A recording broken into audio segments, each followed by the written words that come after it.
मित्रों, जैसा कि हम जानते हैं कि अभी काल खंड का चौथा युग यानी कलयुग चल रहा है, जिसे हिंदू शास्त्र में सबसे शापित युग कहा गया है। ऐसा कहा जाता है कि जैसे जैसे कलयुग अपनी चरम सीमा पर पहुंचेगा, वैसे वैसे धर्म का नाश होने लग जाएगा और कलयुग के अंत में भगवान विष्णु कल्कि का अवतार लेकर धरती पे वापस धर्म की स्थापना करेंगे। परंतु आज हम आपको इस वीडियो में बताएंगे कि महाभारत काल यानी द्वापर युग में भगवान कृष्ण ने कौन सी कड़वी सच्चाई बताई थी, जिससे अधिकतर जनमानस नहीं जानते। इसलिए आप भी हमारे साथ इस वीडियो पे अंत तक बने रहें, ताकि आप भी जान सके कि श्री कृष्ण के अनुसार कलयुग कैसा होगा। नमस्कार मित्रों, प्रभु गाथा में आपका स्वागत है। दोस्तों, अगर देखा जाए तो महाभारत सिर्फ हिंदुओं का ही धर्म ग्रंथ नहीं, बल्कि इस ग्रंथ के अनुसरण से समस्त मानव जाति को जीवन का संपूर्ण ज्ञान मिल सकता है। क्योंकि महाभारत में मनुष्य के जीवन से जुड़ा कोई भी ऐसा विषय नहीं जिसका वर्णन इस धर्म ग्रंथ में ना हो। उन्हीं में से एक प्रसंग का वर्णन आज के समय यानी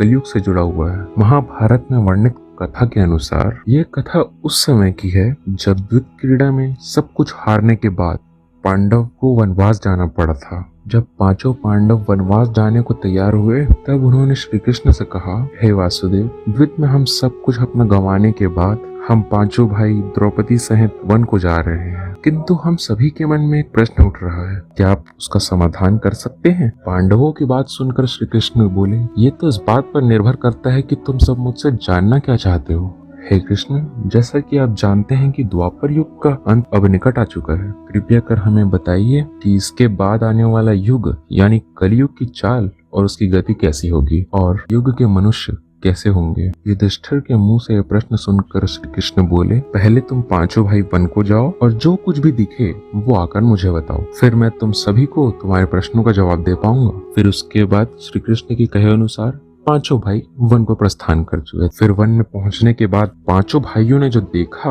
वह देखकर वो लोग आश्चर्यचकित हो गए। फिर शाम को आकर पांचों पांडवों ने श्री कृष्ण को एक एक करके बताया कि उन्होंने क्या देखा। शाम को जब पांचों पांडव श्री कृष्ण के पास वापस आए तो सबसे पहले युधिष्ठिर ने कहा कि उन्होंने क्या देखा। युधिष्ठिर ने कहा, हम सभी जब वन पहुंचे तो हम सभी अलग अलग दिशाओं में भ्रमण करने लग गए।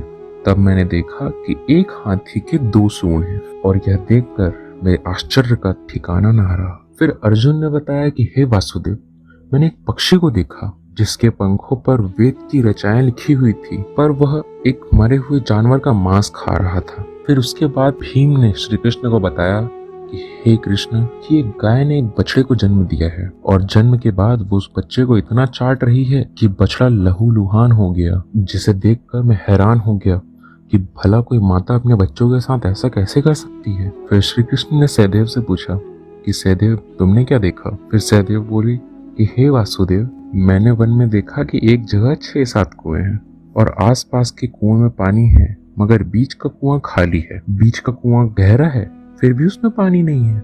यह देखकर मुझे घोर आश्चर्य हुआ कि ऐसा कैसे हो सकता है। उसके बाद नकुल ने कहा, हे नारायण, जब मैं वन में भ्रमण कर रहा था तब मैंने देखा कि एक पहाड़ के ऊपर से एक बड़ी सी शिला यानी पत्थर लुढ़कती हुई आती है और न जाने कितने ही वृक्षों से टकराते हुए रोंद कर आगे बढ़ जाती है, परंतु उस विशालकाय पत्थर को कोई रोक न सका। इसके अलावा वो शिला कितने ही अन्य शिलाओं के साथ टकराई, पर उसे कोई रोक न सका। अंत में एक छोटे से पौधे का स्पर्श होते ही वो स्थिर हो गई। फिर युधिष्ठिर बोले, हे वासुदेव, हमने जो कुछ भी वन में देखा वो आपको बता दिया, कृपया करके इसका अर्थ बताइए। तब श्री कृष्ण ने युधिष्ठिर से कहा, हे धर्मराज, जैसा कि आपने कहा आपने 2 सूंड वाला हाथी देखा, कि कलयुग में ऐसे लोगों का राज होगा जो बोलेंगे कुछ और करेंगे कुछ। कलयुग के शासक अपनी प्रजा का सभी तरह से शोषण करेंगे। उनके मन में कुछ और होगा और वह दिखावे के लिए कुछ और करेंगे। अर्थात कलयुग में शासकों के लिए आम लोगों का कोई महत्व नहीं रहेगा, वह बस राज करने के लिए शासक होंगे। फिर श्री कृष्ण अर्जुन से बोले, हे धनंजय, जैसे तुमने देखा था कि एक पक्षी के पंख पर वेद की रचयिता लिखी हुई थी, फिर भी वो एक मरे हुए प्राणी का मांस खा रहा था, जिसका अर्थ ये हुआ कि कलयुग में ऐसे लोग होंगे जो बड़े ज्ञानी और ज्ञानी होंगे, मगर उनके आचार विचार राक्षसी होंगे। कलयुग में लोग पंडित और विद्वान कहलाएंगे, परंतु ये विचार चलता रहेगा कि कोई मरे और उनकी संपत्ति उनके नाम हो जाए। अर्थात कलयुग के मनुष्य लोभी और लालची होंगे, भले ही उनके पास कितना ही ज्ञान क्यों न हो। इसके अलावा हे अर्जुन, कलयुग में हर जाति धर्म के प्रमुख पद पर बैठे विचार करेंगे कि कब कोई किस पद से हटे और हम उसकी जगह लें। कलयुग में ऐसे लोगों की संख्या बहुतायत होगी। अर्जुन के बाद श्री कृष्ण भीम से बोले कि हे गदाधर, जैसा कि तुमने देखा कि एक गाय अपने बछड़े को इतना चाट रही थी कि वो लहूलुहान हो गया, इसका अर्थ ये है कि कलयुग में माँ अपने बच्चों पर इतनी ममता बरसाएंगी कि बच्चों को खुद का विकास करने के लिए मौका ही नहीं मिलेगा, जिसके कारण मोह माया में पड़कर वह बर्बाद हो जाएंगे। इसके अलावा किसी का बच्चा अगर साधु बनेगा तो हजारों लोग दर्शन करेंगे, किंतु अगर मनुष्य का अपना बेटा साधु बनेगा तो रोएंगे कि मेरे बेटे का क्या होगा। इतनी सारी ममता होगी कि उसे मोह माया और परिवार में ही बांध कर रखेंगे और उसका जीवन वही खत्म हो जाएगा। अंत में बेचारा अनाथ होकर मरेगा। भीम जब श्री कृष्ण के जवाब से संतुष्ट हो गए तो श्री कृष्ण ने सहदेव से कहा, सहदेव, जैसा कि तुमने बताया 5-7 भरे कुओं के बीच एक कुआं खाली है, जिसका अर्थ ये हुआ कि कलयुग में लोग अपने पुत्र पुत्रियों की शादी में और भवन बनाने में लाखों रुपए खर्च कर देंगे, मगर अगर उनके पड़ोस में अगर कोई भूखा प्यासा मर रहा होगा तो वो उसकी कोई सहायता नहीं करेंगे। भले ही उनका कोई अपना सगा भूख से मर जाएगा मगर वो देखते रहेंगे। इसके अलावा कलयुग में मनुष्य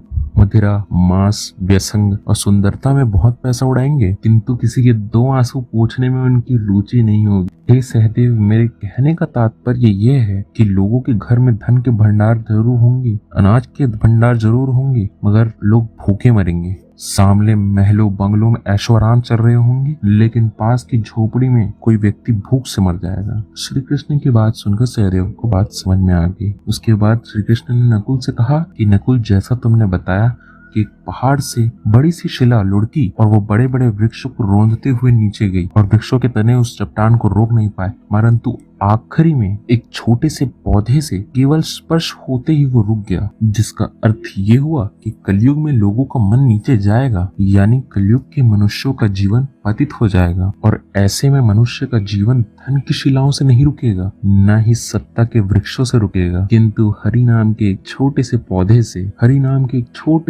से मनुष्य का जीवन पतन होना रुक जाएगा। अर्थात कलयुग में भी जो मनुष्य धन के लोभ को छोड़कर सिर्फ हरि नाम का जप करेगा उसे कोई कष्ट नहीं होगा और मृत्यु के बाद उसे परमेश्वर के चरणों में जगह मिलेगी। तो मित्रों, आपने देखा होगा कि श्री कृष्ण की बताई हुई बातें आज सच हो रही हैं। तो कलयुग में मनुष्यों को धर्म का पालन करना चाहिए। तो मित्रों, मैं उम्मीद करता हूँ कि श्री कृष्ण द्वारा बताई हुई कलयुग की कड़वी सच्चाई आपको पसंद आई होगी। अगर पसंद आई है तो इस वीडियो को ज़्यादा से ज़्यादा शेयर करें, सब्सक्राइब करें। साथ ही अगर आप हमारे चैनल पर पहली बार ये वीडियो देख रहे हैं तो ऐसी ही पौराणिक और आध्यात्मिक कथाओं के लिए हमारे चैनल को सब्सक्राइब करें।